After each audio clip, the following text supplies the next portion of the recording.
Hello, Tech fans, and welcome into episode 183 of the Tech Sideline Podcast, originating from TSL's high-tech studios in the Virginia Tech Corporate Research Center. Yeah, I muted my mic before we started, but it still does that every time. My computer's fired up. We're fired up because there's a lot of things to talk about with Virginia Tech athletics, and especially Virginia Tech football. We're going to be spending a lot of our time talking about the class of 2022, specifically four-star running back Ramon Brown committing to Virginia Tech last week, what that means for the class of 2022 and the momentum that Virginia Tech football has right now on the recruiting trail. Plus, we'll talk about Tyrese Radford entering the transfer portal, what that means for Virginia Tech men's basketball. Plus, many Hokie coaches received contract extensions last week. All that and more coming up, episode 183 of the Tech Sideline Podcast. To get started right now.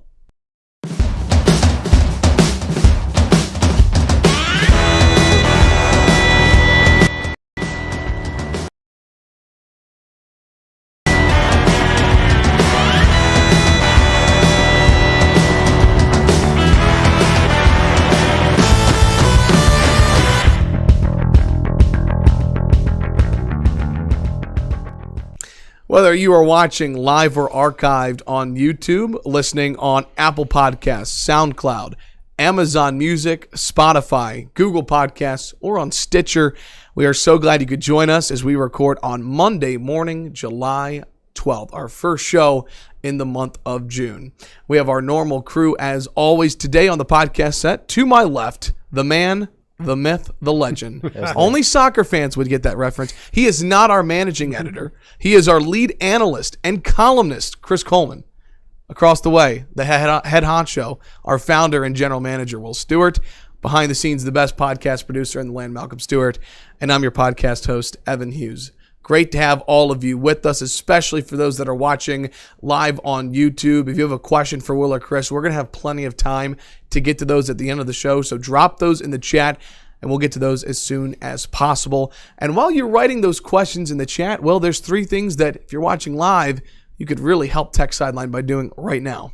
You can like, you can subscribe, and you can comment. In particular, comment on the archived version. So also a request for the comments. I appreciate people who chime in and say good show, but I know you find it interesting. So talk about the content that was actually in the show. Give us your opinion on things. Ask us follow-up questions. I do circle around to the YouTube comments and answer them. You know, so go beyond. We appreciate the kudos and the likes, but go beyond just saying, hey, good show, and, you know, ask us a question or comment on the content. And if there's anything that we missed, anything you want us to touch on the next podcast, drop that as well, and I'll make sure I add that to my notes for the next show. As always, the Tech Sideline Podcast is presented by the Southeast Regional Training Center. You can go to southeastrtc.com today to find out how you can get involved with one of the premier wrestling programs in the entire country, Virginia Tech Wrestling. Yeah, that's only a couple of months away, the season starting for wrestling, and I'm fired up for that. Also, the thing they're promoting right now is their annual golf outing. I'm sorry I don't have the details in my head, but if you go to southeastrtc.com, I'm sure there's information about it there. It's a chance to golf with the coaches and the athletes, so it sounds like a lot of fun. Okay, great to have everybody with us as we record on Monday morning, July 12th. I want to welcome in let me make sure I get this right, lead analyst and columnist, Chris Coleman. How are you liking the new title change, Chris? It's good. I got to remember after this to go and change my Twitter header and all that stuff. It's officially been a week since David Cunningham has officially started as our managing editor. He's actually sitting just to my right here offset. So, Will, he's written 2 articles. How's it been having a third full-time TSL employee in the office? It was so sweet. Last Friday, I had something I needed to do, and Chris was like, "The Q&A's done." So I was like, "Hey, David, can you go in and edit that and post it?" It was awesome. Then we're just getting started. Yeah, no doubt. And so it's a busy couple of weeks for you guys. You got the ACC kickoff coming next week, right? He'll go down with you too? Yes. The ACC kickoff is in Charlotte. Don't remember the dates. Today's the 12th. Next Wednesday and Thursday. Yeah, it's next Wednesday and Thursday is the bulk of it. We're going to be down there Wednesday, which is when they're going to do the Coastal. It's a 2-day thing, and on Wednesday they will interview Coastal coaches and players and have a breakout session later, and then they'll do the Atlantic coaches and players on Thursday. We're not going to hang around for that. The cool thing about the ACC kickoff is, so they have each program takes the head coach and 2 players. And typically it's an offensive player and a defensive player, your leaders, blah, blah, blah. And so they go into the big ballroom where all the media is, and they go up there on the stage and they answer questions like that. That setting doesn't really have a lot of value. The cool stuff for us comes later when they do the breakout sessions, which means that they take the 2 football players and the coach into a room. They put each of them behind a table so they're hanging out, and the media can circulate around the room and ask the 2 football players and the coaches questions. Mm-hmm. And something we've talked about before is that Fuente is much more relaxed and conversational in that breakout setting. It begins with about 3 or 4 or 5 or more cameras, TV cameras, circled around the table, kind of looming over him. They don't hang around the whole time. They eventually leave, and it winds up being the beat writers just basically chatting with Fuente. So that's pretty good stuff. He's generally pretty relaxed at that. Yeah, he's sitting down, and it makes all the difference in the world. Yep. So that's next week, the ACC football kickoff week in Charlotte. And for those that want to consume that, I'm sure we'll have tweets at Tech Sideline and articles on techsideline.com. Yeah, Chris and I are going, and we're taking David with us. So David will do the meat and potatoes work of reporting on what gets said and what happens. Our managing editor will plan all of that out. That's right. Chris rejoices with a big smile right now. I'll ask him later how we're covering that. Well, I'm smiling right now because we have a lot of people watching the show live right now on YouTube. We have Caleb Fields chiming in that he is still watching live in Okinawa right now, that's right, yeah. Which is really neat. We've got a great show planned for today, and a little bit later we're going to talk a lot about Virginia Tech men's basketball. We'll talk about Mike Young getting a contract extension. We'll talk about the commitment of MJ Collins for basketball, the departure of Tyrese Radford into the transfer portal. We'll also talk about a lot of contract extensions given out last week for other Virginia Tech coaches. David had a great article on Tech Sideline last week, which I highly encourage everybody to go read about Virginia Tech finishing 32nd in the Directors Cup. We'll talk about what that means a little bit later. But we'll spend the bulk of the show here at the beginning talking about Virginia Tech football and the momentum that the Hokies have with the class of 2022. And last week, the biggest commitment of the class of 2022, 4-star running back from Manchester High School in Midlothian, Virginia, the number 1 player in the Richmond area, the number 6 player in the state of Virginia, Ramon Brown, committed to Virginia Tech. Chris, let me start with you because Virginia Tech Twitter, as we like to talk about, the numbers were up for everybody last week. It was a very fun time to be on Twitter. This is a big-time commitment for the Hokies to get Ramon Brown. What does this mean for the Hokies getting a 4-star from the Richmond area? What does it mean for recruiting, and what do you like about Ramon Brown, the player? Well, at worst, it's great for perception. Right. At best, it's great for perception, and Tech gets a guy who turns out to be a really good player. From a rankings perspective, he's sort of on the same level as Dax Holyfield, Jaden Payute, and Trey Turner. You're talking about a guy who, depending on the ranking system, I think 247 itself has him 209th in the country. ESPN has him 128th. So very highly touted recruit with a big offer list. I think he's got very good speed.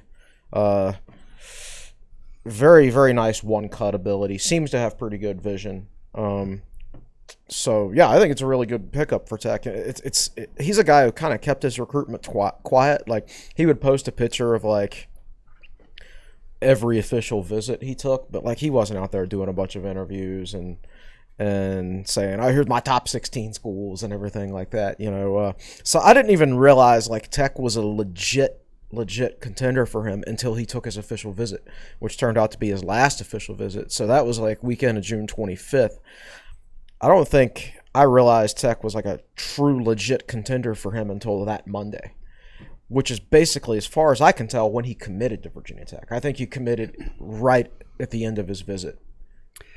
Yeah, we were told that he had committed. Yes, and that was the day one of Dythorn, I think, went with the Razor Ramon tweet, and right. That's when the speculation started. And I think I wrote an article that day about it.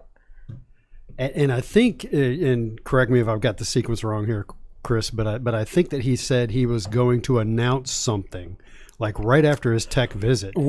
So I had heard, we were told that good news coming on Ramon Brown heading into not this past weekend, but the weekend before.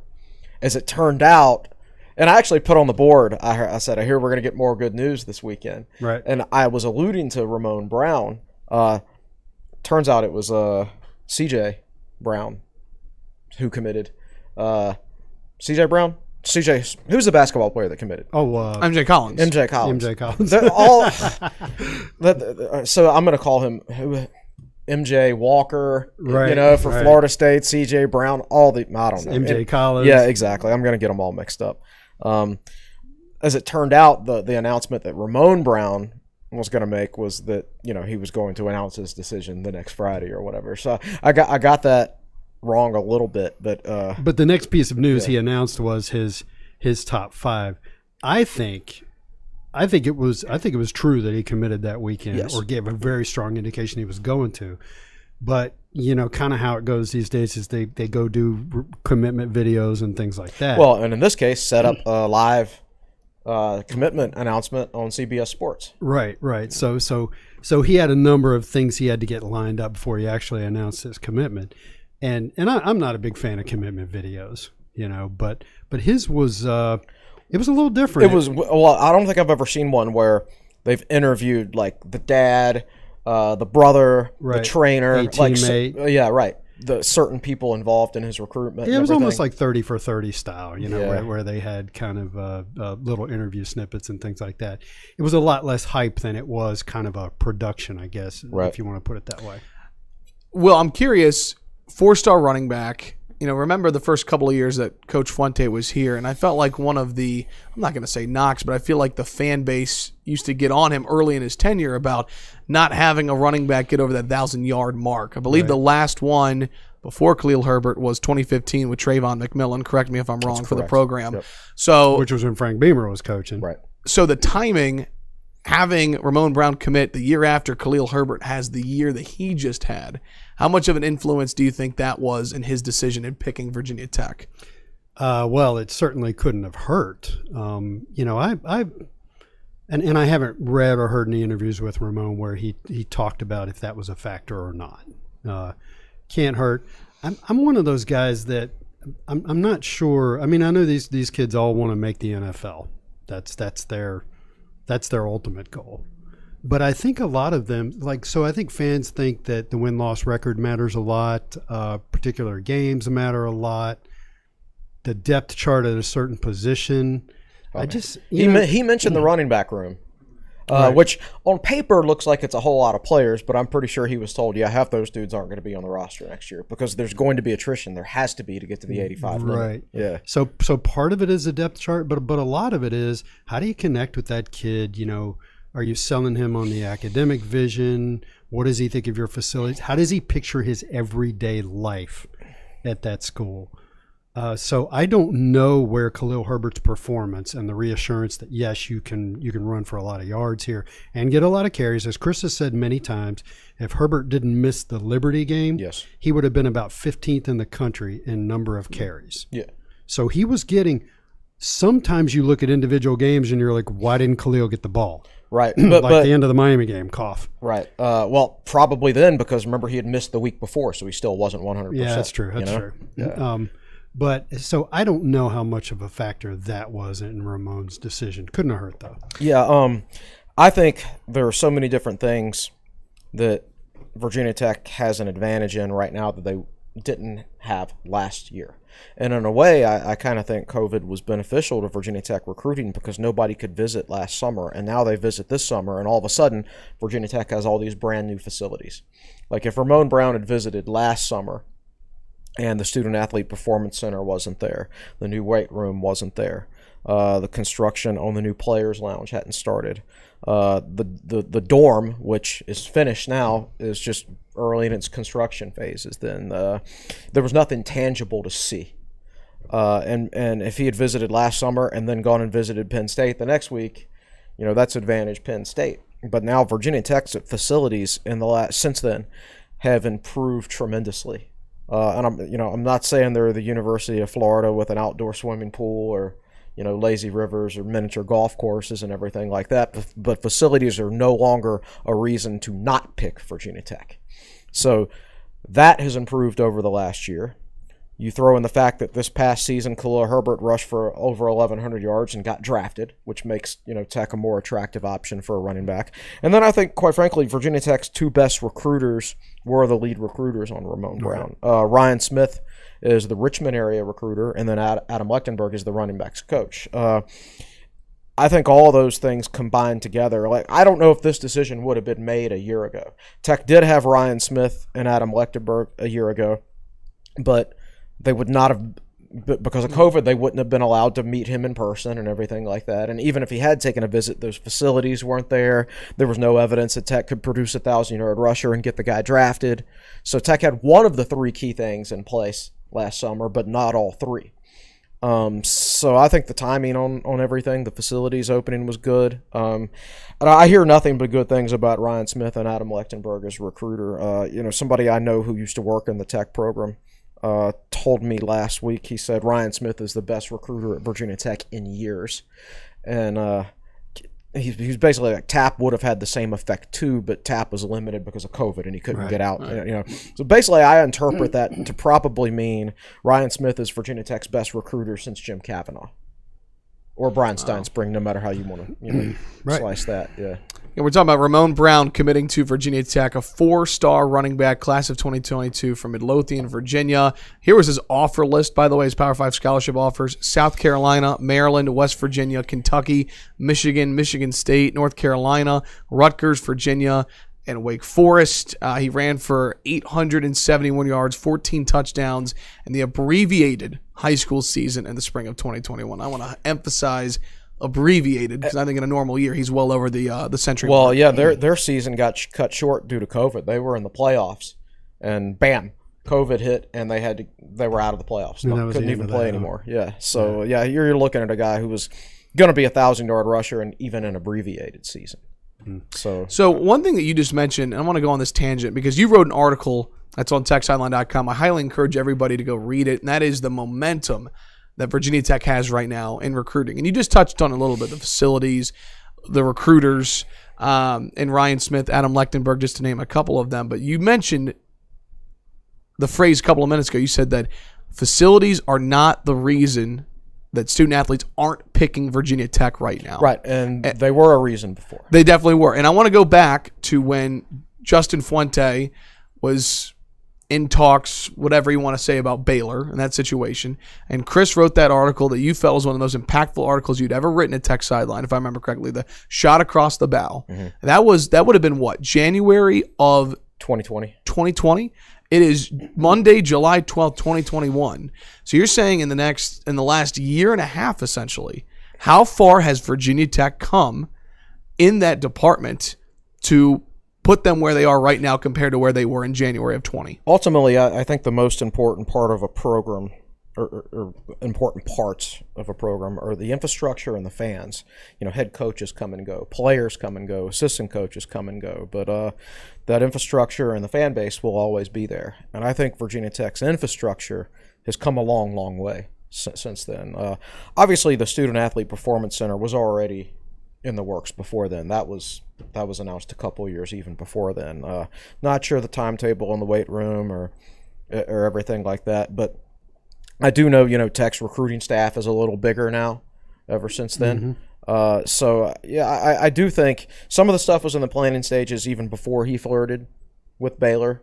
But for some other things, I do think that accelerated the timeline and built awareness amongst the fans that really pay close attention, and maybe even some of the administration of the areas in which Virginia Tech was lacking. And I do think they've made up some serious ground in that last year and a half. So stuff that I wish we could I wish we could go back to 2016 and accelerate the timeline even more. Yeah, so let's talk about the timing on the facilities here for a second. If you go back to 2005 when Virginia Tech opened the expanded west side of Lane Stadium, at that point in time, Virginia Tech's facilities were right up there with the best in the country. The Merriman Center was only 7 years old. Lane Stadium had been expanded in 2002 with the south end zone, 2005 with the west side. And they had a vision for an indoor facility at that point in time. but they'd done so much between 1998 and 2005. They had completely transformed the physical infrastructure of Virginia Tech football. And then they got to work on the indoor practice facility, and as we all know, that got slowed down by the Stadium Woods issue. Slowed down by almost a decade. And essentially, from 2005 until very recently, Virginia Tech's facilities, with the exception of the indoor facility, so much happened in 7 years, and then only one thing happened in close to 15 years. And that one thing was delayed by almost 10 years. Yes, right. And so. And the thing that started happening at that point in time was, you go back to 2005, you didn't have the SEC network, you didn't have the Big Ten network, and the money disparity was there, but it wasn't so enormous. And basically from the late 2000s, 2010 onward, some of the better, more well-funded programs in the country started doing tremendous things with facilities, and Virginia Tech didn't. And then when Whit Babcock starts in 2014 and Frank retires after 2015, I went back and looked at this stuff, and I'm sorry I don't have the exact dates in my head right now because it's been a couple of weeks since I did this. If you go back and you look at the announcement of the Student Athlete Performance Center, it was close to 4 years ago that they got the big donation and said they were going to build it. Mm-hmm. Same with the expanded Merriman weight room. They got a $5 million donation and said they were going to do it. And right around like early 2018, they announced that. And the very first press release, I believe, for the Student Athlete Performance Center said it was going to be, came in 2017, said it was going to be done by the fall of 2019. Right. That didn't happen. Both projects were somewhat late to begin with, and then they took 3 or 4 years from for whatever reason, like if the Student Athlete Performance Center, if they wanted it to be done in 2019, by the time the season started, then it was a year and a half later. A year and a half later, right? I don't know. We don't know what the holdup was there. Yeah, we've never had a chance to ask Whit about that and drill into that time issue. And the last thing about that is, Mac Brown rolls into North Carolina and says, I want this, this, and this, and boom, boom, boom, it happens right away. Oh, yeah, one of their, they got 2 outdoor practice fields, right? And he's like, well, sometimes we play opponents who play on field turf, so I want one of my practice fields to be field turf. And also I want the football stadium to have field turf because the lacrosse team plays in there and they're tearing up the grass. And boom, boom, yes, sir, Mac Brown. Stuff happens right away, whereas at Virginia Tech it was announced. It's almost like Virginia Tech, they had things going at a good jog and UNC went sprinting by. Oh, Mac Brown's back, so let's make it where out-of-state students count towards in-state scholarship costs. Like literally as soon as he came back, I assume he asked for that, and the state of North Carolina legislature said, yes, Mr. Brown, we will do whatever you say. And that doesn't work that way in the state of Virginia. Anyway, let's recap this whole discussion real quick. Go ahead and bullet points here. So Virginia Tech class of 2022, it's a highlight right now. They're not done yet. We're going to talk about more recruits than Ramon Brown in just a moment, but fill in the blank for him here, Will and Chris.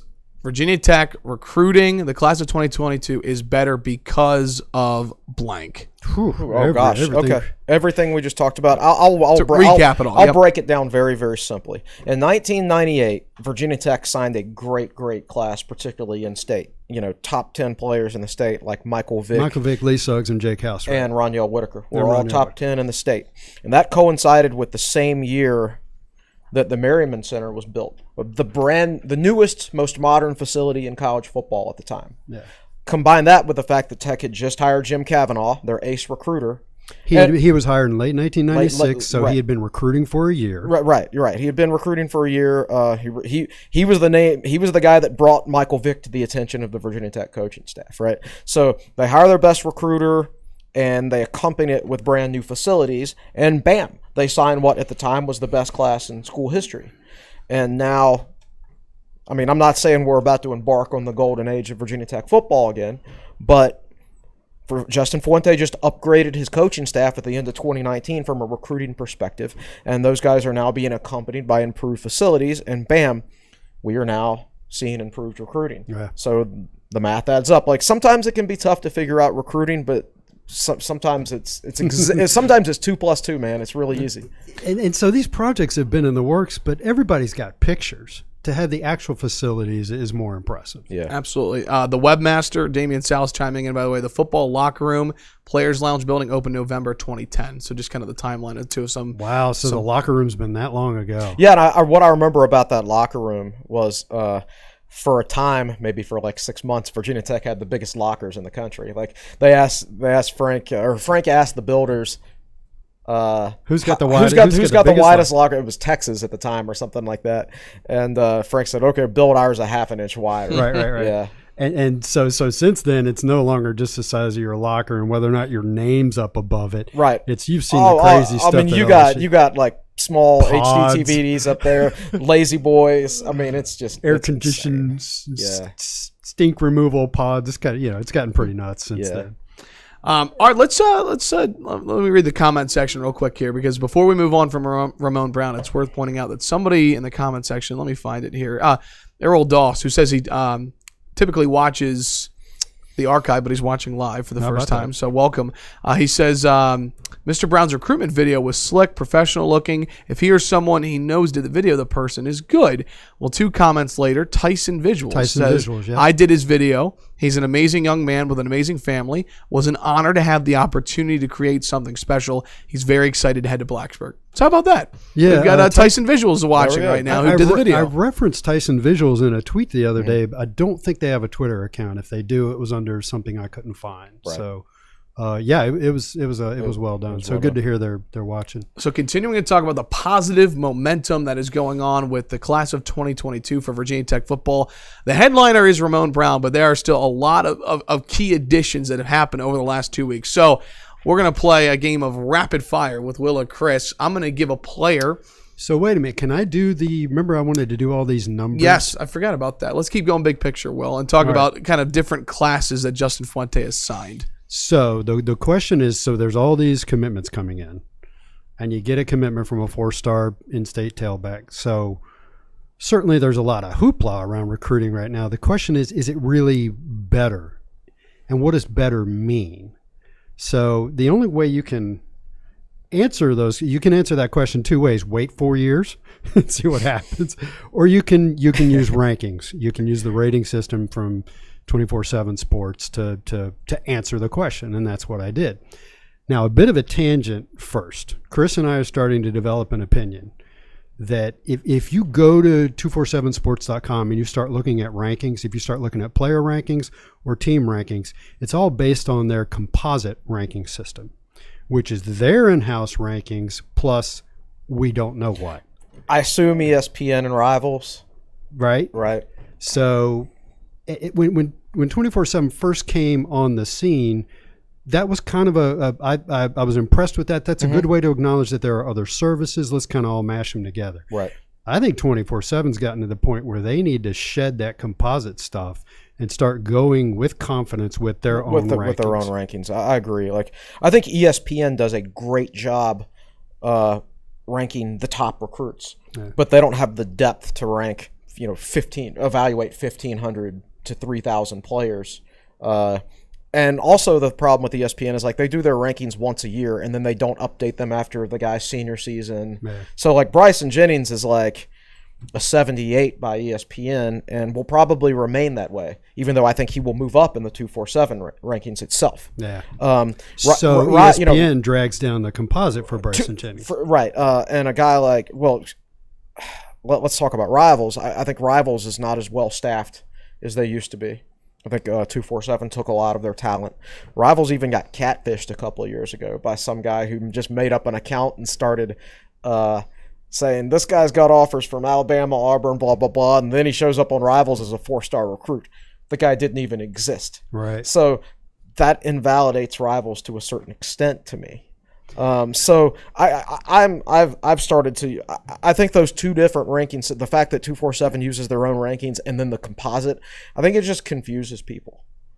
So I've started to start flat out using the 247 rankings for the most part. So be aware. So one of the things I do is if you go and look, like let's say you pull up the list of in-state recruits for Virginia. And you look up in the URL and it says composite player ranking.aspx, I think it is. I think it's active server pages by Microsoft or something like that. Composite player ranking.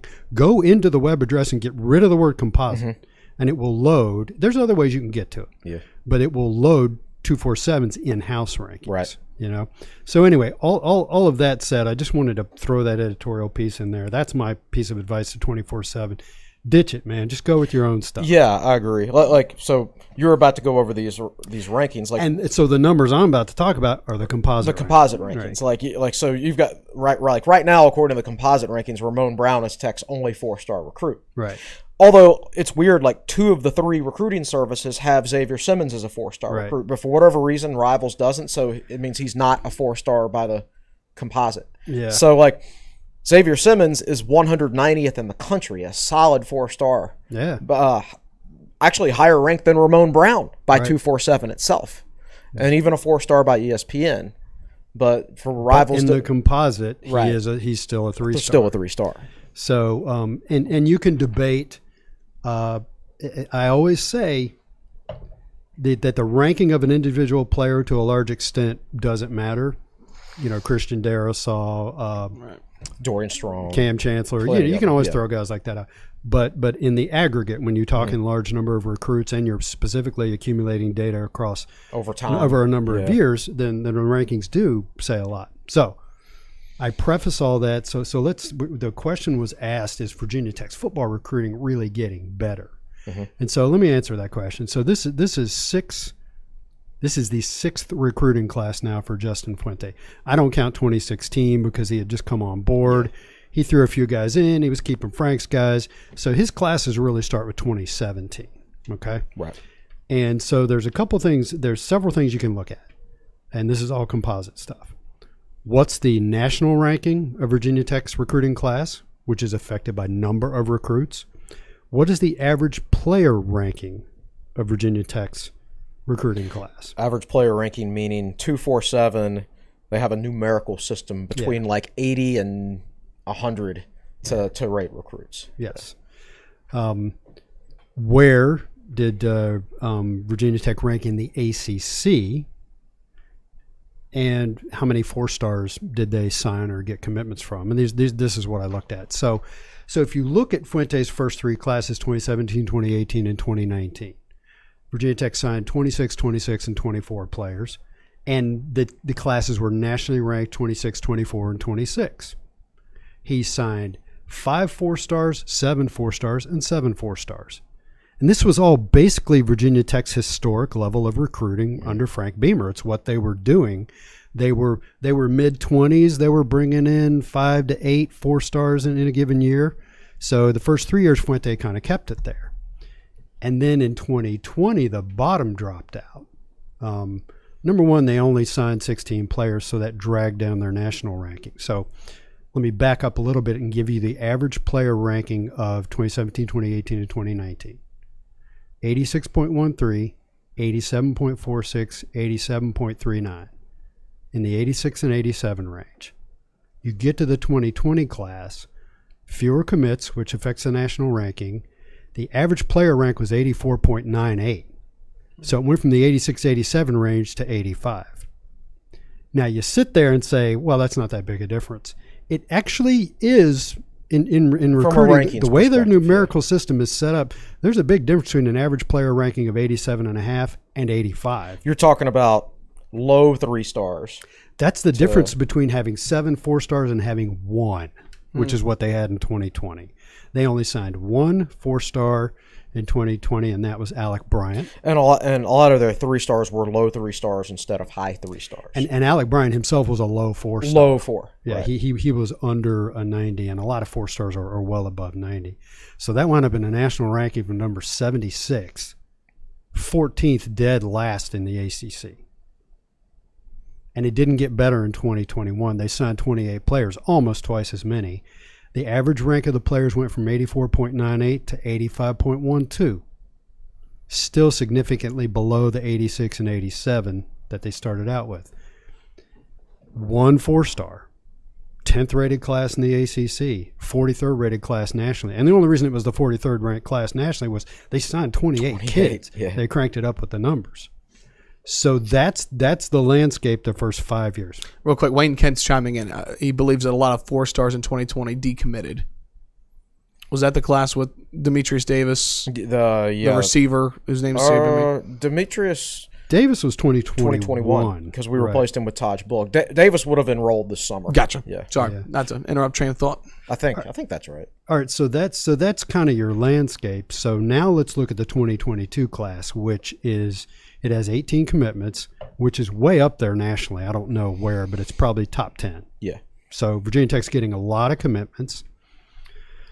The average rank of the player, and yes, let's go on a little bit of a tangent. These kids haven't been to camps. If there was a year where the ranking really didn't mean much, it's this year. Mm-hmm. But let's go down that path. They're yet to be completed. Let's do it anyway. The average rank is an 86.23, which is kind of back up to where he had him in 2017, 2018, 2019. It was actually higher than his first full class, which was an 86.13, right. which featured highly touted recruits like Devin Hunter, Nathan Proctor, Garbutt, Rivers, Hooker. Those were the 4-star guys Tech signed that year. Yeah, so 18 commitments, 86.23. It's ranked 15th nationally, thanks to the number. And it's actually, by 24/7's proprietary system, it's ranked 12th nationally. Right. Third in the ACC. Now, the caveat is, amongst those 18 commits, they've only got one 4-star. Right. Mm-hmm. So which is interesting. Like, so the 2017 class, they had 5 4-stars, but their average numerical rank for each recruit was slightly lower than this year's. So that means this year their 3-star recruits are higher ranked than like their 3-star recruits were in 2017. And Xavier Simmons is a classic example. He's a very high 3-star. Yeah. So the 3 stars they're getting are further up on the curve and higher rated. So yes, recruiting has gotten better. Is it Fuente's best class ever or historic levels? No, it's not. It's where it is my opinion, it's right about where Virginia Tech should be. Mm-hmm. I think this is a good recruiting staff, better than they used to be. Are they a great recruiting staff? No, I don't think so. I think it's the best he's had since he's been at Virginia Tech. Yeah.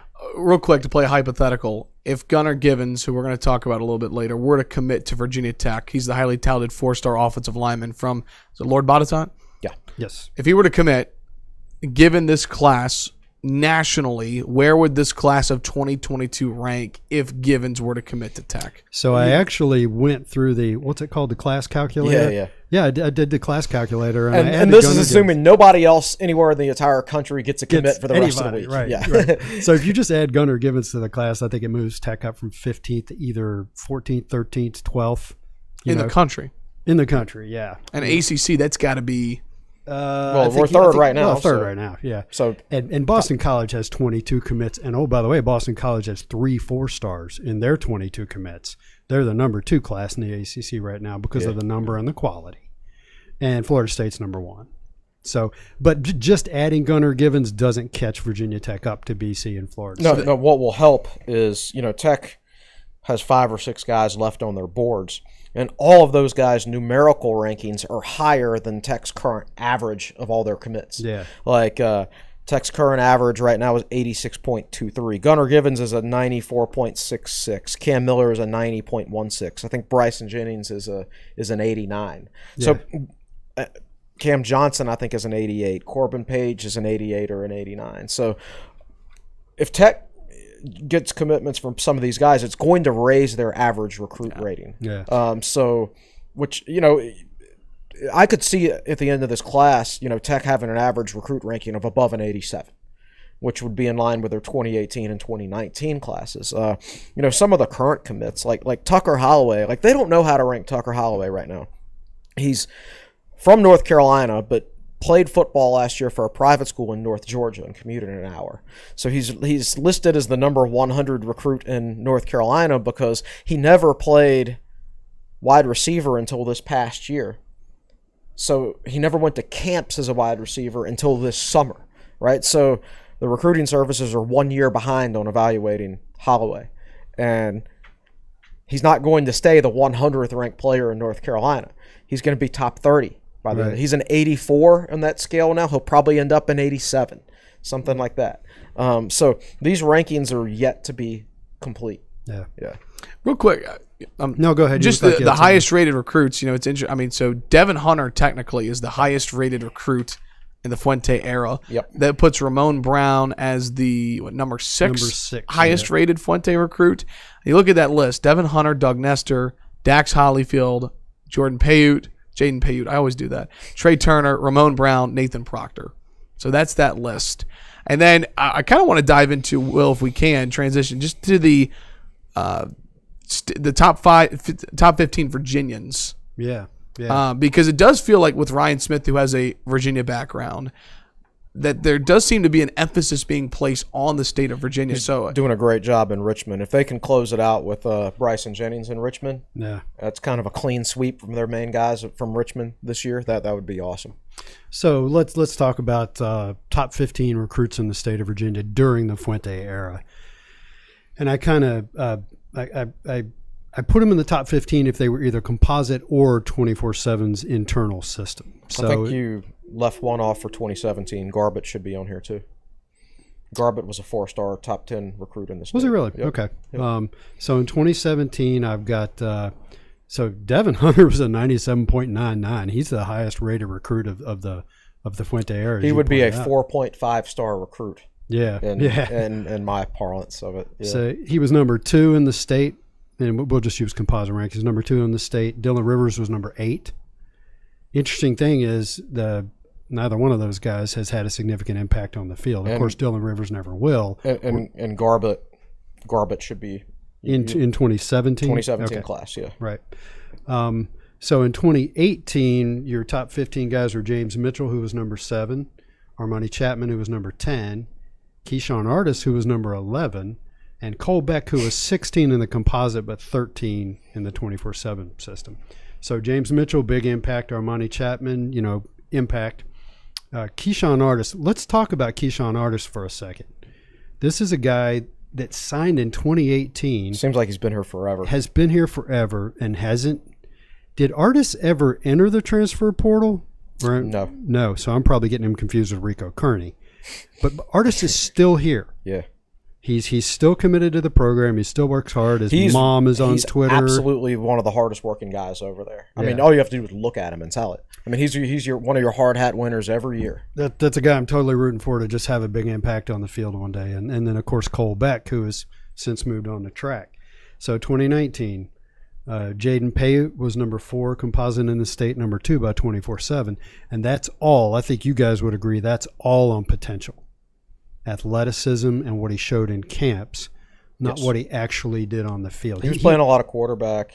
Real late bloomer, came on really strong, really late. And he's one of the guys that he's ranked high by 247, but it doesn't look like he has a great offer list.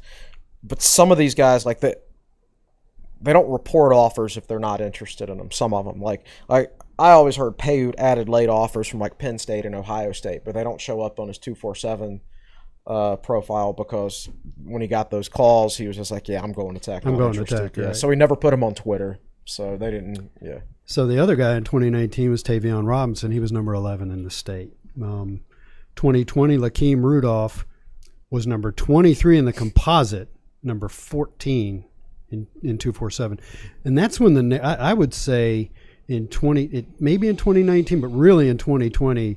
Was when the narrative that Fuente can't recruit worth beans in the state really started. Absolutely. He got basically nobody in 2020. Yeah. He got Lakeem Rudolph, who looks promising so far. In 2021, Jalen, is that Stroman's first name? Yep. Jalen Stroman was borderline top 15, number 16, composite number 14. And in time, we're going to determine that is a extremely low ranking for him because he's going to be really good. Keli Lawson was number 10 by 24/7's proprietary rankings, and Jalen Jones was number 15. So again, Virginia Tech shut out of the top 10, almost out of the top 15. Interesting that Lawson ended up number 10 by the 247 rankings. Yeah, 17 and he's actually going to play wide receiver apparently. Anyway, so let's bring this forward to 2022, where you've already got Ramon Brown at number 8/9. You got a good shot at Bryson Jennings, who's 13, 14 in the state. And he'll move up, in my opinion. Yep. And Rashad Purnell, who's 16, 13 in the state. And then there's Gunnar Givens, who is number 4 in the composite and number 3 in 24/7's proprietary rankings. So this is really turning around in the right direction. Is this unprecedented? No. Is it where Virginia Tech should be recruiting, particularly at this point in time? Yes. Yeah, I would agree with all that. Yeah. I think I really like what they're doing on the defensive line in the state of Virginia this year. Yeah. You know, we're talking like Gunnar Givens apparently wants to play defensive line. So right now, like I'm debating on like going into our database and just changing him to a defensive lineman. I mean, you know, all these guys go on their visits and they post for pictures for Twitter and social media and everything. Well, he did that at Tech. He wore the number 8, which shows he's not thinking about, I'm going to be number 77 offensive guard at Virginia Tech. So I'm going to be one of those single-digit defensive tackles is what he's thinking about. And that's one of the reasons I think he dropped in the rankings a little bit is because, you know, when he started camping and like Clemson backed off of him, right? Well, I think they backed off of him because he wants to play defensive line, and Clemson can be really selective. Yeah. You know, so like Givens, let's say he's a defensive lineman. You got Givens from the state of Virginia committed. You got Purnell from the state of Virginia committed. You got Law. You got Moyston, all from the state of Virginia. You could add Jennings from the state of Virginia as a commit. So this is turning out pretty good in state, obviously. Right. And I think Ryan Smith has had – I think Darryl Tapp laid the foundation for some of it, but I think Ryan Smith has had a big impact in the state of Virginia. The Tech staff feels good about Jennings right now. Right. And, dude, Jennings should end up a 4-star player. This guy is 6'6", 240 pounds, and he can run. And he's a perfect fit for Tech scheme. And, all right, so if Garbett, I think Tywan Garbett's a good football player, but Tywan Garbett is 6'1", 240 pounds. If he was a 4-star recruit, Bryson Jennings should be a 4-star recruit. No question, because Jennings is bigger and more athletic. Yep. Yeah. Real quick, David Cunningham was passing me his phone. I feel like I'm holding like Adam Schefter's phone right now.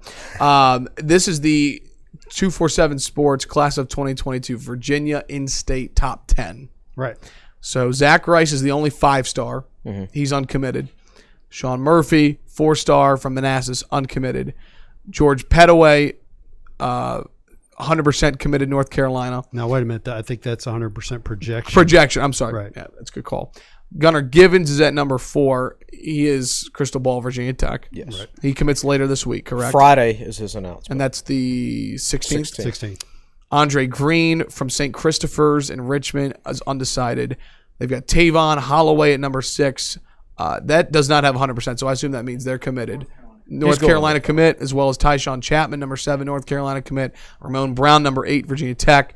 Tevin White committed to Arizona State from North Stafford. That's a 4-star. And then Sherrod Koval going to Clemson, who's a 4-star. So that's the top 10. The UNC and Clemson commits are all, I believe, 757 guys. Yeah.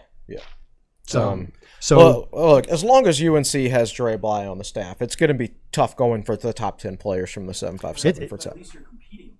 Yes, it's a relatively short drive from the 757 to Chapel Hill. Oh, it's closer to Blacksburg than Blacksburg. Yeah. All right, one more point I want to make too. Gunnar Givens, a 94.6 is his overall rating. You listed that at the bottom there, Will. If he were to commit to Tech, that would bump him ahead of Ramon Brown for number 6 as the biggest Fuente recruit. Oh, he'd actually be number 3 behind Devin Hunter and Doug Nestor if you look at the bulleted list. Oh, yeah. Yep.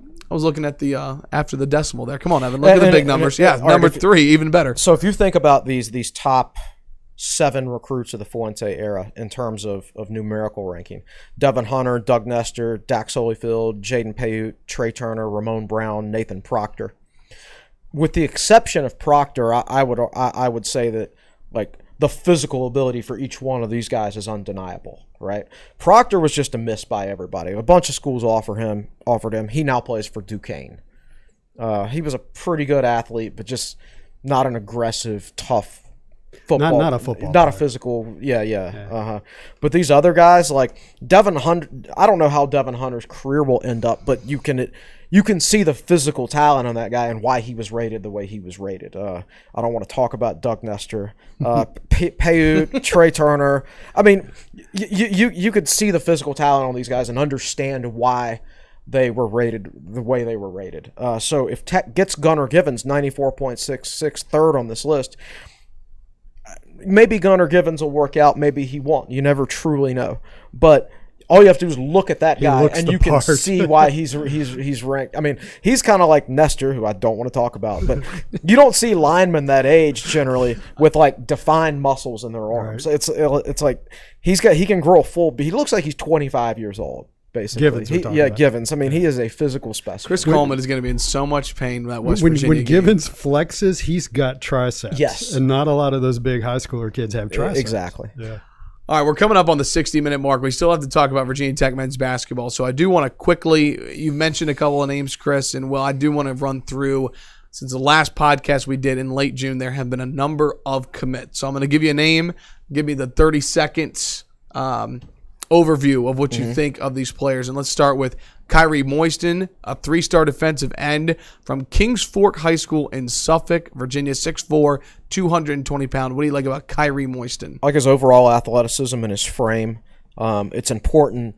The fans have to be patient with him, and he has to be patient because he's got to get a lot bigger. His first 2 years on campus at Virginia Tech, the most important thing for him will be the Student-Athlete Performance Center and the weight room. That'll be more important than actual football practice for him. He's got to get himself big enough, but if he can get up there in the 240-pound range, he's got a chance to be effective.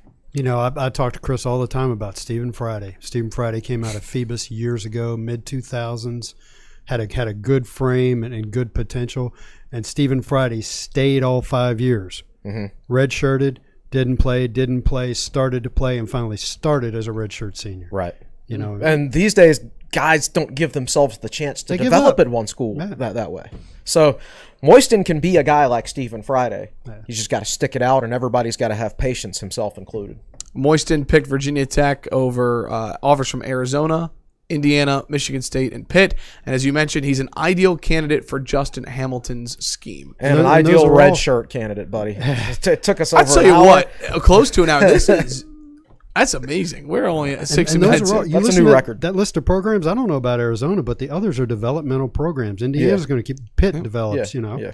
Let's talk about a prospect that's intriguing, Tucker Holloway. You mentioned him a little bit earlier, a 3-star receiver who went to Rabun Gap High School in Georgia, but he's from Andrews, North Carolina. Right. A 6'2", 278-pound 3-star receiver. What do you like about Tucker Holloway? Man, he's tall and he's got good speed. He's won a couple of state track championships in North Carolina. Kind of off the beaten path. Southwestern. What does he run, the 100? I don't know. I think his actual jump was his actual championships were like in triple jump or so the dude's like. an athlete. He's a really good athlete, really good explosive straight ahead athlete. He's down there for off the beaten path, like I said, like close to Tennessee, close to Georgia. In the wilderness basically. I think he's a guy who would be more well known had he been in Charlotte or Greensboro or Raleigh or a place like that. And like I said, he only moved to wide receiver this past season. So he had never been seen at any camps as a wide receiver until this summer. So his ranking is about to go up quite a bit. Red shirt, yes. All right, we have another commit for Virginia Tech. Let's talk about Rashad Purnell, 3-star defensive tackle from Highland Springs High School. He's from Highland Springs, Virginia, 6'4", 250-pound defensive tackle. Plays for Lauren Johnson, the former great Hokies defensive back, one of the best programs in the state of Virginia. As someone who grew up in Richmond, I mean, Highland Springs is the best of the best, so I'm pretty fired up about this. You had me at Highland Springs. I don't care about the rest. He's arguably like the best pure football player of this class for Virginia Tech so far. But I know a retired coach from the 757 who's a legend in the state of Virginia, and he hit me up last week and said, Rashad Purnell is a really, really good football player. Really? Yeah. Cool. 6'4", 280, is that what No, 250. And brings me my next point. Is he a defensive end or is he a defensive tackle? Based on his pure football ability, I would put him like a 3.5 or a 4-star on TSL.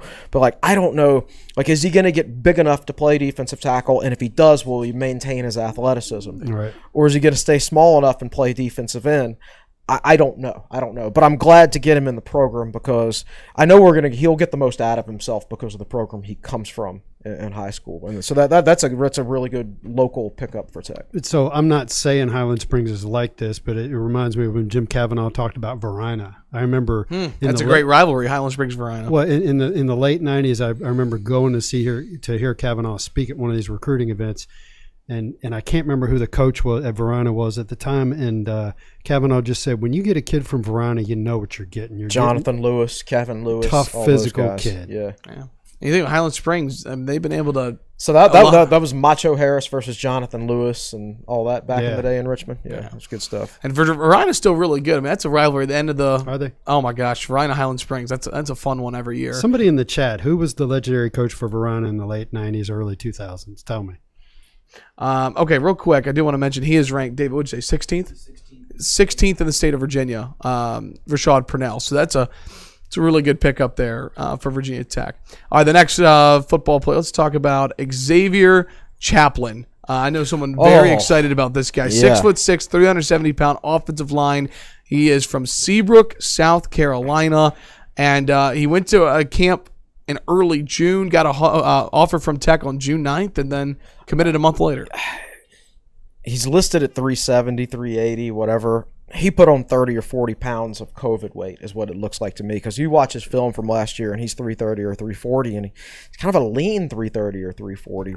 But he's a big-body dude and dominant player, finishes blocks, looks like a good athlete. I expect he'll play guard at Tech.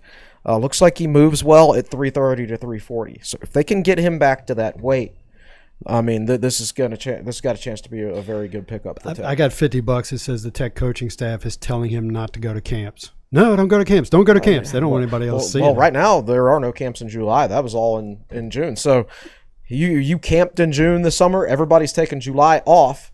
And then everybody starts practice in August. Yeah, so the reason I say that is I wonder if Tech's going to have to fight other schools off. You know, the first signing day is only 5 months away. I mean, I know Georgia's looked at him really hard. And there's some rumors that Georgia has told him, if we miss out on this guy at this position, you're our next guy. Yeah. South Carolina should offer him, in my opinion. He's an in-state guy, but I hope they don't. Well, I hope they do, and he stays with Tech, because that'll improve his ranking, and Tech's average recruit ranking will go up, and more people will be happy. And difference on whether he's a good football player or not, but the perception would be nice. You also say that it's expected the Hokies will face quality competition for his signature between now and signing day to end his recap on TechSideline.com. By the way, every player mentioned, you go to TechSideline.com. It's still on the homepage if you scroll down. Every commit, Chris has an article up with the huddle of every one of the players attached to the end of the articles. And just like that, that is 60 minutes of pure Virginia Tech football recruiting talk. And we still have a little bit of recruiting to talk on the basketball side. So, by the way, for something to do later this week, I'll put these numbers that we have here in a TSL Pass article. Because I know it was kind of hard to keep up with watching or listening and everything like that. We need to get to the point where, like, when we're talking about this, a graphic goes up on the screen for people watching and everything like that. So that's a challenge to Bill Roth's sports media and analytics program, is send some kids over who are good at live production and can throw graphics up there while we're talking. Because Malcolm would be retired from us at some point. That's right. Yeah. Malcolm's coasting. He's not improving his game at all because this isn't his thing. Malcolm has a full-time job now. The best podcast producer in the land. All right, let's step aside for a break. But when we come back, we still have to talk about Virginia Tech men's basketball. Tyrese Radford into the transfer portal. What does that mean for the Hokies men's basketball program moving forward? Mike Young, contract extension, as well as many other Tech coaches. We'll talk about that. And we'll wrap things up talking about Virginia Tech finishing 32nd in the Directors' Cup, which is a big deal. Plus, your questions at the end of the show. We're back in just a couple of minutes. You're watching and listening to episode 183 of the Tech Sideline Podcast, presented by the Southeast Regional Training Center.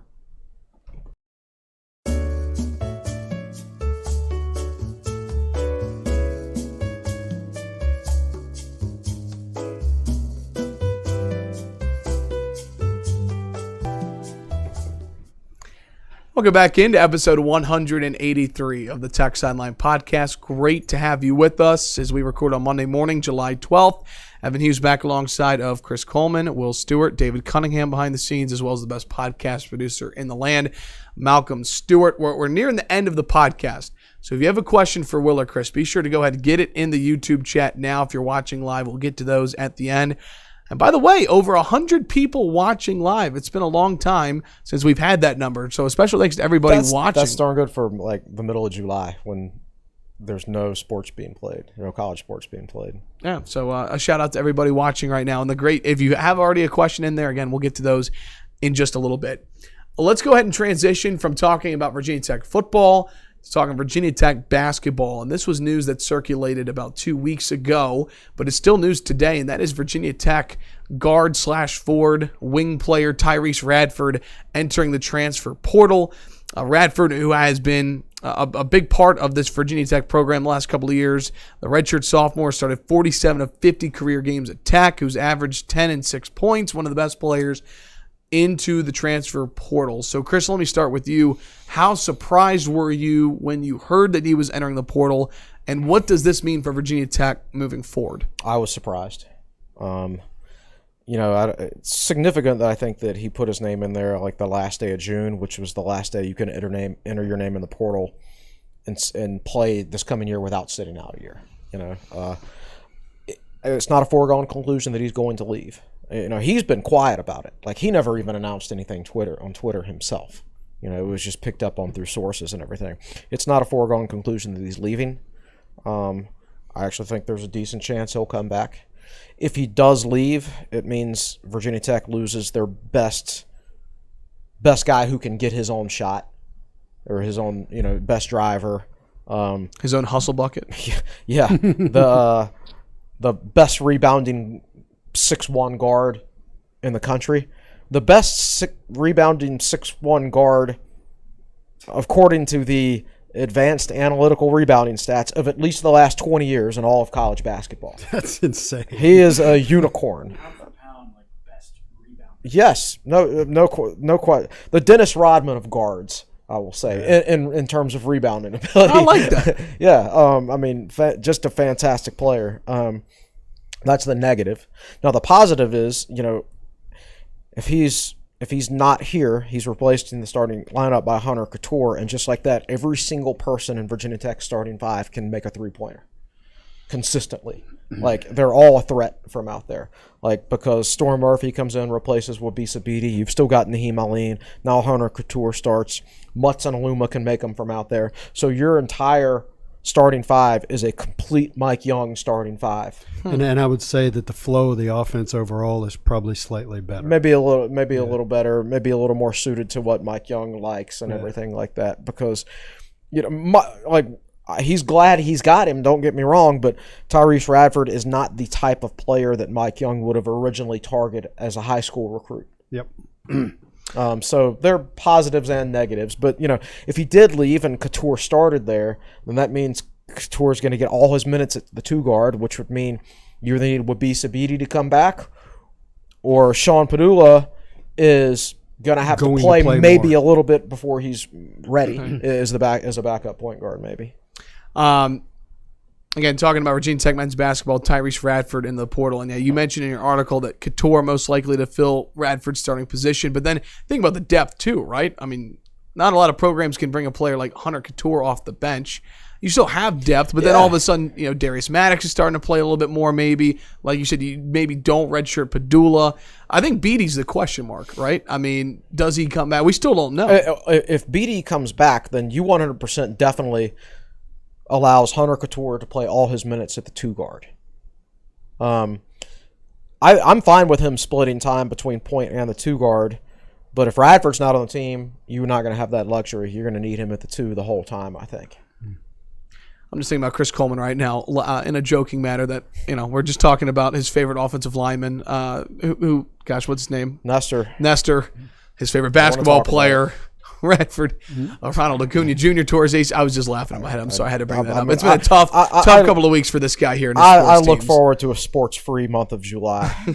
I'll be honest with you. Don't want to watch right now. But again, Will, it does sound like there is, according to Chris here, what he was just saying, there is a chance he might come back, which would be huge considering that I was listening to Seth Greenberg. I don't know if it was a podcast he was Packer on. And Durham, Packer and Durham. He thinks that Virginia Tech might be the best team in the ACC. And he said that his comments included talking about Tyrese Radford. Right? You're right. Oh, because didn't he make those comments like the morning right before the morning of June 30th, and then Tyrese that afternoon in the portal? Of course.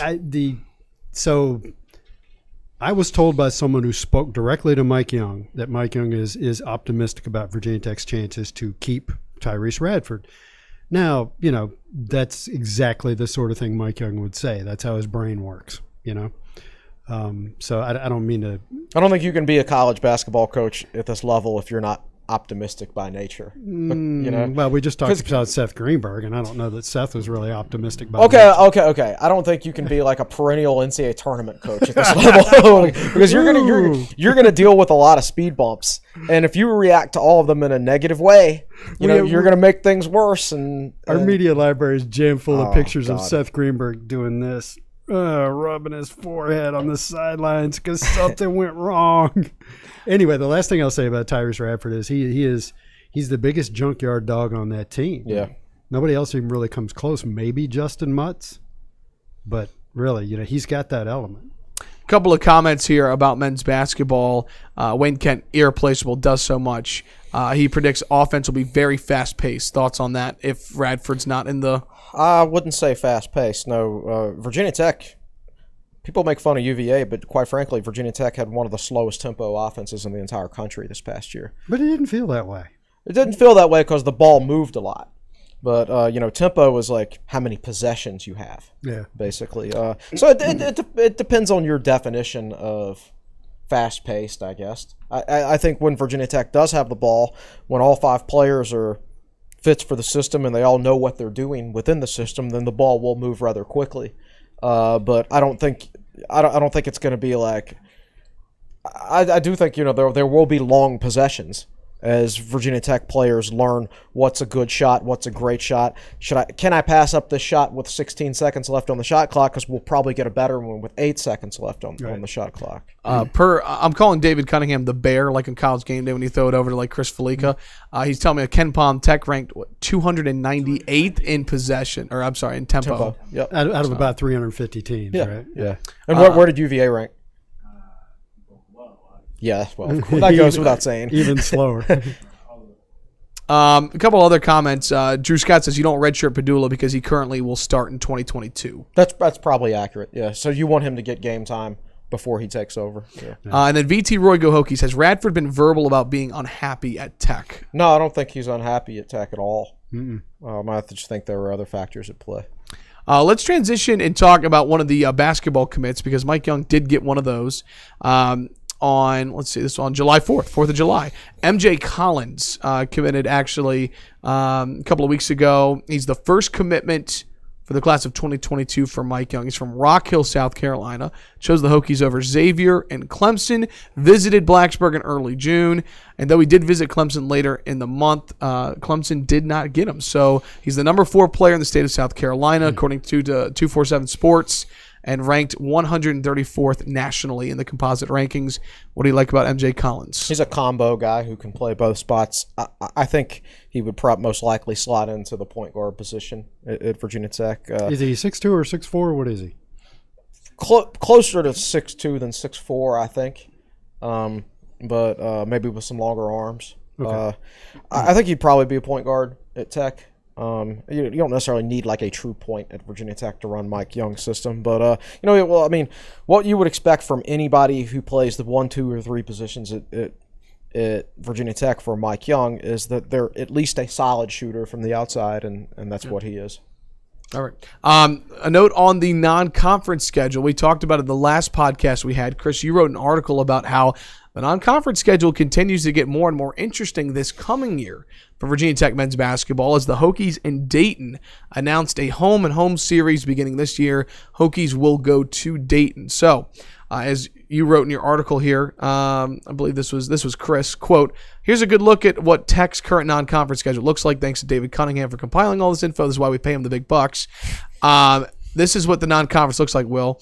Maine, Navy, Radford, Iowa State, Memphis, Xavier, Maryland, Dayton, and St. Bonaventure. And the key is that they right now only have 2 home games scheduled. 3 of those games are on the road. Right. So neutral site games and road games. Right. So how many ACC games we play in? 20. 20? So that's 10 ACC home games plus just a couple of out-of-conference home games. I would expect that. I think that they're going to have room on their schedule for 2 to 3 more opponents. Yep. So I would That's what I'd expect a cup 2 or 3. I expect those to be home games most likely. Look, they've got plenty of quality on that schedule. They're going to have plenty of opportunities for quality wins. You play right now. You're scheduled to play 5 top 100 teams from a year ago on your non-conference schedule. You got 20 ACC teams, ACC games. So you got plenty of opportunities for quality wins. Now you got to make sure you got enough overall wins, right? Yeah, because think about this: Bonaventure, Dayton, Maryland, Xavier, Memphis, Iowa State. Those are all NCAA tournament teams. Not so much Iowa State anymore. I thought Iowa State was pretty good in the Big Ten. Oh, they were until this past year when they went 0-18 in their conference. Did they really? They won 2 games all year. They were 2-22. 0-18. Steve Prohm, who a lot of people used to want to be Tech's head coach, not so good. Just went 2-22 and 0-18. I was about to say, I don't know if people can hear David because we don't have a mic, but 0-18. It was so. So, anyways, that is also on TechSideline.com. A look at the non-conference schedule and more notes about it, including the preseason NIT tip-off in New York. Let's transition, and we talked about this on the last podcast because John Rothstein had reported it, but Virginia Tech announced last week contract extensions for 6 head coaches at Virginia Tech. The headliner, Mike Young, extended through March 15th, 2027. So he is going to be here for the long haul. John Sheff of baseball extended through 2027. Dave Chinelli, track and field cross country through 2024. Carol Robertson, who's done a fantastic job leading the women's golf program, extended through 2027. And then both tennis coaches, Jim Thompson extended through 2026, and Terry Ann Zawacki Holdren extended through 2023 of women's tennis. So we talked about Mike Young just briefly. Any other thoughts since the last podcast we had about him getting extended through 2027? No, not really. But I will say, Witt is quick to hand out extensions to coaches that have success, and I think that he's gotten some flack for doing that for Fuente. But at the time, Fuente was drawing heavy interest from LSU, Arkansas, and a bunch of programs like that. So if we had lost him, then people would have been like, "Why didn't you give him an extension? And why'd you lose him?" Right? So I think it's important if you're Tech and. There's a certain number of schools that Tech can match from a salary perspective, but there's also a certain number of schools that we're flat out never going to be able to outbid for a coach, right? Right. So Mike Young's not going anywhere, but because this is where he wants to be. But let's use it. Let's just use him as an example anyway. If North Carolina had decided, we want Mike Young to be our next basketball coach, how much money could North Carolina pay him? Whatever it wanted. It's North Carolina basketball, right? They could have paid him whatever they wanted. Tech could never be able to match something like that. So I think it's important as part of the culture at Tech to show successful coaches that you're appreciative and that Tech is willing to reward them with, if not as much money as some other schools can, but just whatever we're able to show them some form of appreciation. I think that makes it working at Tech more attractive. Gives us a better opportunity to retain coaches. Every now and then it could bite you if you extend somebody and then things don't work. Then they out. tank. Right. But in the grand scheme of things, I think it's the right way to go. Will John Sheff getting a contract extension. Of course, the Hokies finished with a winning record this year. Started off super hot, and it feels like they're knocking on the door, getting back to that NCAA tournament or regional for the first time since 2013. Your thoughts on Coach Sheff getting extended through 2027? Yeah, that's a 6-year extension, and I'm betting they started working on it when Tech was 19-9 and number 1 in the Coastal in the ACC. And I looked at a screen cap I made on April 30th where Tech was at the top of the Coastal and UVA was at the bottom. And UVA wound up went all the way to College World Omaha. Series, right? Yep. Yeah. So it looked things were trending in an upward manner, and then they flatlined the last half of the season or so. I had too many freshmen. Yeah, so we'll see where it goes from here. 6 years is a long time.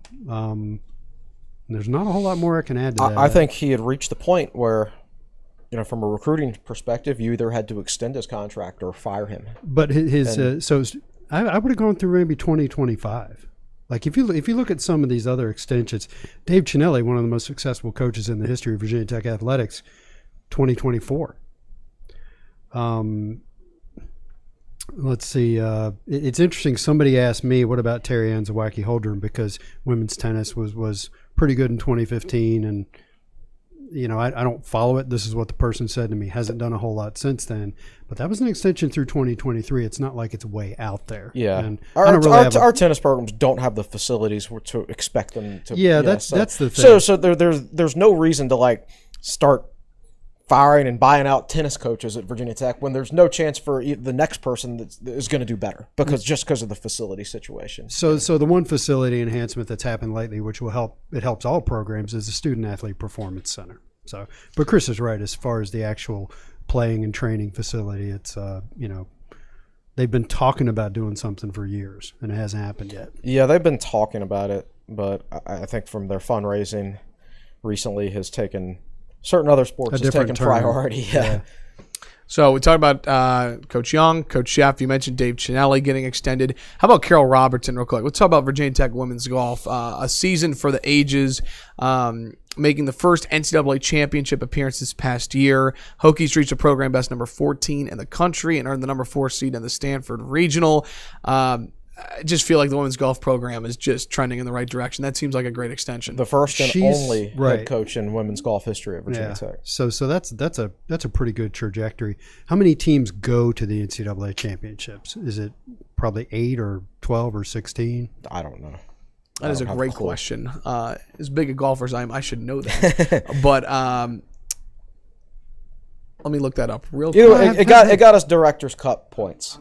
So have David look it up. He's sitting right there. And then how about quickly Jim Thompson, longest tenured coach at Virginia Tech, 15 NCAA tournaments since his start in 1998, 12 in the last 14 seasons. He gets a contract extension through 2026. Correct. Yep. Keep that guy as long as he wants to stay. His son is a big player, but I don't know if you guys saw that he committed last year. I believe he was a 5-star. He's a freshman now, his son. So Frank Thompson, number one player in the state of Virginia. And top 10 in the country, according to David Cunningham. There you go. So, again, that's Terry Ann Zawacki Holdren, Jim Thompson, Carol Robertson, Dave Chinelli, John Sheff, and Mike Young, all getting contract extensions. And quickly, I do want to mention David Cunningham's first article that he wrote last week. Hokies finishing 32nd in this past year's Director's Cup, which is the second highest finish in school history. So, well, when you think about all the success of Virginia Tech programs this year, I mean, what does that tell you about where the Hokies finished this year in the Director's Cup? I think Jim Weaver was a football guy and a facilities guy, and Witt is an overall sports program guy and a student athlete experience guy. He used that phrase like in 2014 at his first press conference. So that's where he puts his focus, and for all we know, that's what the Board of Visitors and the leadership of Virginia Tech told him to put his focus, to bring Virginia Tech more in line with the kind of performance overall that you expect from an ACC school. Certainly he has satisfied that mandate. We're talking about a school that in the A10 days used to finish over number 100. Oh yeah, and that was with the relatively weak competition in the A10. I mean, Tech didn't even have fully funded scholarships for Olympic sports back then. Yeah. That didn't happen until Tech joined the ACC. Right. So we're talking just 20 years here. Everybody else that Tech's competing with has had a 50 to 75 to 100-year head start. Right. On fully funding all sports and everything. Yeah. And the two sports that finished highest in the national ranking, softball and men's soccer, both number 9. Okay. And both brought in 64 points individually. And then How about Pereira starting every game he's available for Austin Football Club? He was the number 1 pick out of the soccer program in the MLS draft. Yep. So there's been some serious talent in there. Absolutely. And then Tech finished 7th in the ACC. So 32nd overall was best for 7th in the ACC. NC State, Duke, Florida State, Notre Dame, Virginia, and North Carolina all ahead of the Hokies. I think there are certain years where Tech will probably finish slightly higher than that, and certain years where they'll finish slightly lower than that. Didn't even go to a bowl game this year. Right. Right. In my research, if you go to a bowl game, you get points. Right. Yep. Yes. So get points for going to a bowl the game. First time, literally, since 92. Tech joined the ACC, probably since the thing was created. Yep. Hokie Chip chiming in, by the way, about golf. 5 teams from each of the 6 regions that qualify for golf championships, so 30 teams. 30, okay. There we go. All right, we're nearly at the hour and a half mark, and the comments have been blowing up today. By the way, 117 people watching now. We have 39 people who have given us a like. So if you're watching right now, Nice. live or archive, please like and subscribe and comment.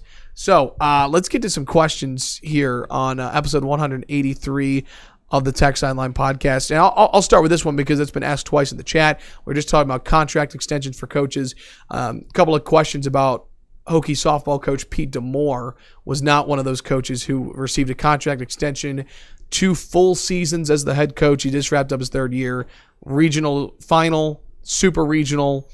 Your thoughts on Pete DeMoore and the job he's done, and if he could be a coach down the line who could be getting an extension? He's done a fantastic job, A+ job. I don't know how you could rate it any lower than that. And yeah, I was a little bit surprised when his name wasn't on that list. And I have no idea why it wasn't. So I'm not going to speculate, but and maybe an announcement for him is coming later. Maybe there just hasn't been enough time since the end of softball season to finish a negotiation like that. My guess is it's in the works, because if he signed a 5-year contract, then he's got 2 years left on that contract, right? Right. Yeah. So extension is needed. Now he's recruiting just fine without the extension, but my guess is they're working on it. Here's a question from Ryan. What will Ramon Brown's impact be on Tech's future backfield? Well, I think he's a guy who's going to be physically capable of playing right away. He will not need a redshirt, and he probably shouldn't redshirt unless he just mentally can't pick it up. Words early. that aren't often said out of Chris Coleman's mouth. Are not often said. So yeah, I think if he stays healthy and he can mentally pick up the system when he gets here, then I could see him being in the rotation as early as next season. 2022 season, especially if he comes in, if he decides to leave early and enroll in January. Yeah, I haven't heard any talk about that either way. Yeah, that's not part of the discussion right now. A question from Justin Thomas. Do you believe players will focus more on how the school can promote their NIL, or will facilities, glitz and gold still be more a dominant factor in recruiting? I think we're going to need 2 or 3 years of data. But I think everybody, the recruits themselves, are still feeling that out. Like all anybody's doing right now is guessing. We know if you're the starting quarterback at Miami, you can make a pretty good chunk of change, but that's about all we know right now. So I think once 2 or 3 years of data get accumulated, and then you can present it to recruits and say, here's how much players are making at each school, and here's where, maybe at some schools, obviously Miami has a contract with some MMA training facility down there. Yeah, Google it if you haven't heard about it. But that's not going to happen at most schools, in my opinion. That won't even happen at like Alabama and Ohio State. And quite frankly, even if it did, I don't think it's going to make a big impact because those schools already have the best players.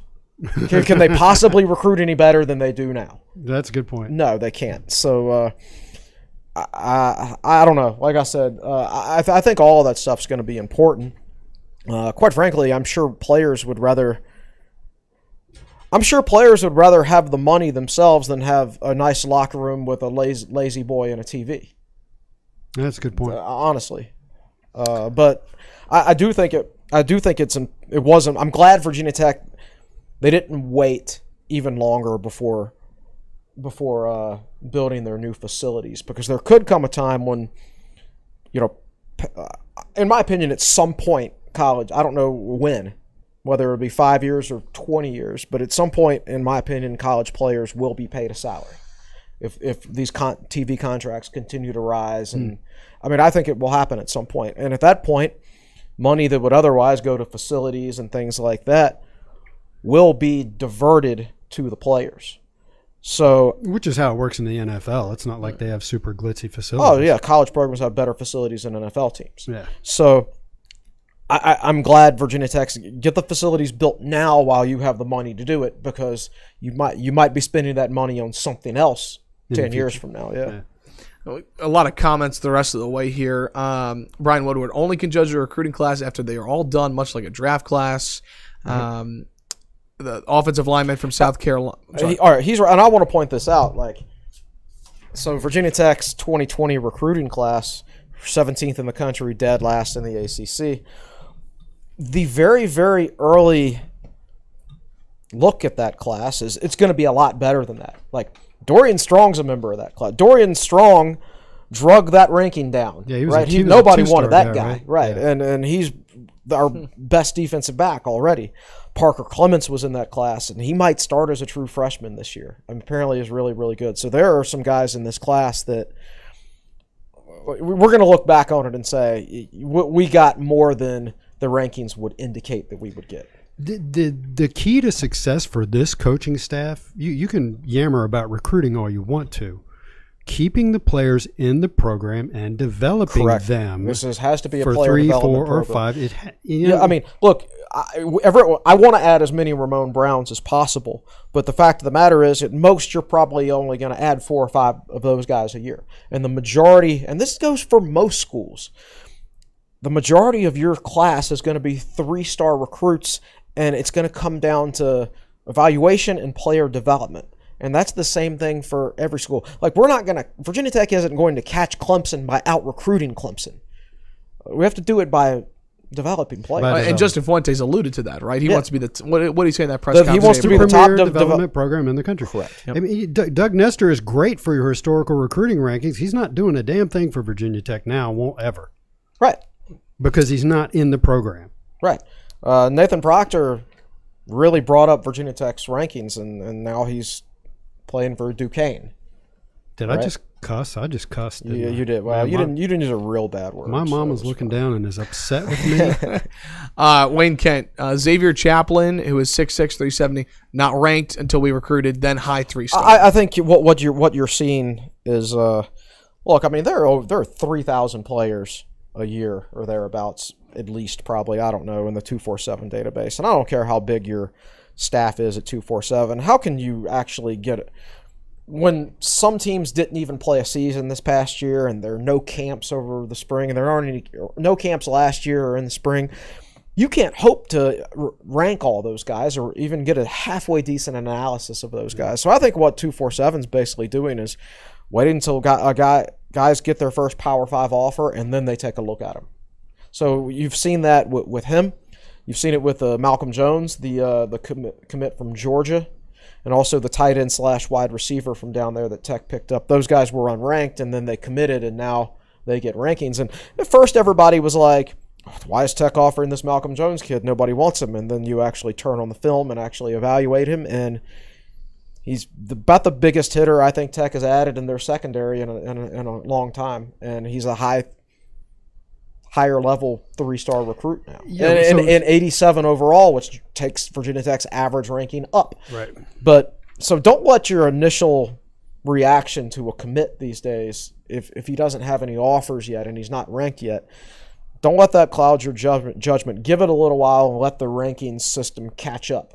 Because this is what we've been talking about for months now on TSL, is that everybody's behind in recruiting because there was a whole year of evaluations missed. Yep. Comment from Austin. Don't forget that the individual rankings will still get an update at some point in the season, so some recruits will likely get that 4th star mid-season. That's certainly possible. I think Xavier Simmons is a guy who, I mean, he's a 4-star by 2 of the 3 recruiting services. He'll get there. I have no idea how that doesn't equate to being 4-star on the 247 composite, but he is a consensus 4-star recruit. Isn't DJ Harvey a guy that eventually crept up into 4-star status? Yeah, I mean, his film is dominant, and Alex Orji is a guy who could, with a big senior season, could potentially be a 4-star guy, and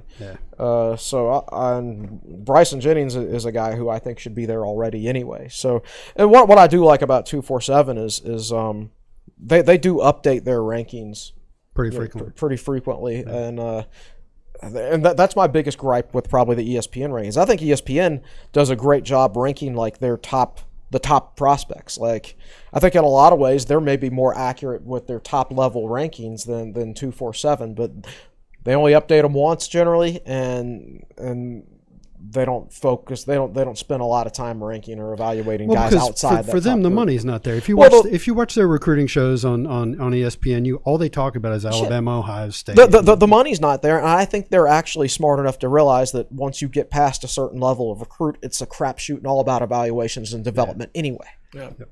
All right, a couple other comments. How about Derek Moss here? VT staff did a great job identifying Holloway as a receiver prospect as they did Payute and then got him committed before they blew up over their senior year. Yeah. Let's see here. A couple other comments. Larry DiAgostino, last question, TSL question. Who will be the surprise 2022 recruit? I assume he means football. Anybody out there you think that can make a splash? To me, we've already got our surprise recruit. Like, I was surprised when Xavier Simmons committed. Yeah. I didn't see that coming. Would Bryson Jennings be a surprise? No. I think Tech feels good about him right now, and I think things are closer there between Tech and UNC than like it was with like Gunnar Given or will be with Gunnar Givens, I think, or it was with Ramon Brown. I think it's pretty close, but I do think I like the momentum Tech is building. Like, they get Purnell from Richmond. They get Ramon Brown from Richmond. Now they're going to add a top 5 player in the state in Gunnar Givens. And if you look on Jack Tyler's Twitter profile and you look at his media section, like, all his most recent graphics is like the gif of the dominoes falling, which is kind of what recruiting is sometimes. Yeah. You build up a little momentum, and that creates more momentum, which creates more momentum. And the kids start noticing because Right. they're all on social media. So all these guys are committed to Tech now, and they're all going to be in Rashad Jennings' ear. And they're all in-state kids, and it's going to be guys from his own city in Richmond. They're going to be in his ear. He knows it's Bryson Jennings. He just said Rashad. Rashad's his uncle. That's right. And his dad is Brian. Yeah. Well, those are all the comments and questions that we have time to get to here on episode 183 of the Tech Sideline Podcast. We've gone over an hour and a half, but hey, when you're doing podcasts kind of sporadically throughout the summer, there's a lot of information to get through. So appreciate everybody for sticking with us. We stayed over 100 viewers the entire podcast today, which was awesome for over the summer. So we mentioned at the beginning of the podcast, and I'll wrap it up with this. Busy couple of weeks for content, Tech Sideline. So you three will be on the road next week in Charlotte. For a day, yeah. We'll only be there for the Wednesday stuff. Awesome. And then the Wednesday night party. Can't miss that. I guess, actually, I don't know who I should be asking this question to. Is this Chris or is this David's question now? What's coming up on TechSideline.com? Yeah, it's still my question because there's no sports in session right now, right? So there's very little free content to manage. So I'm really like the pay content coordinator. So I'm still organizing the Brandon Patterson stuff in my own writing and everything like that. So yeah, I think we'll probably have the final piece of Brandon Patterson's scouting report later today. Are we on defensive backs now? I don't remember. There's been so many of them that I don't remember. Yeah, I'm not sure. I'll compile for one day this week. I'll compile a lot of the numbers that we used today in an article. Because I know if you're listening or even if you're watching, we're throwing a bunch of numbers at you, and that can be tough to follow if you don't have a graphic right in front of you. So I'll run kind of at some point this week, tomorrow, Wednesday or Thursday, I'll run like an accompanying piece on recruiting numbers. Yeah, and you can embed the podcast video in the middle of it. That's a good point. And get it to start at a certain point where we start talking about this stuff. Perfect. All right. We're just making it up as we go. That's what it's like, a little production meeting here. All right, well, that'll just about wrap everything up today. From positive momentum with Virginia Tech football recruiting, Ramon Brown, to Tyrese Radford, to contract extensions, to Director's Cup, to your questions, a busy, jam-packed show. Any closing thoughts, gentlemen, before we wrap things up? Oh, gosh.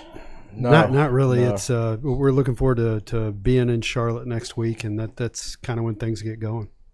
And I think Virginia Tech's going to start an overall media blitz at that point in time as well. I think you're going to see Justin Fuentes circulating in different areas and venues that same week. Yep. So coverage will start big time for everybody next week. Make sure to follow Tech Sideline on social media. We're at Tech Sideline, our main account. Chris is on Twitter at Chris Coleman TSL. Will's on Twitter at Will Stewart TSL. David's on Twitter at The Real D Cunna. Malcolm's on Twitter as well. I forget his Twitter handle, but you can follow Malcolm. And I'm on Twitter at Evan K. Hughes. You can become part of the Tech Sideline family today. $84.99 the annual price, $8.49 the monthly price, and $29.99 is the student price. Great content on our website right now at TechSideline.com. All right, that'll wrap things up. Episode 183 of the Tech Sideline Podcast, presented by the Southeast Regional Training Center. Want to thank everybody for commenting. Want to thank David Cunningham for sitting behind the scenes and helping out today. That'll wrap things up for our show. For our no longer our managing editor. Give me your title one more time.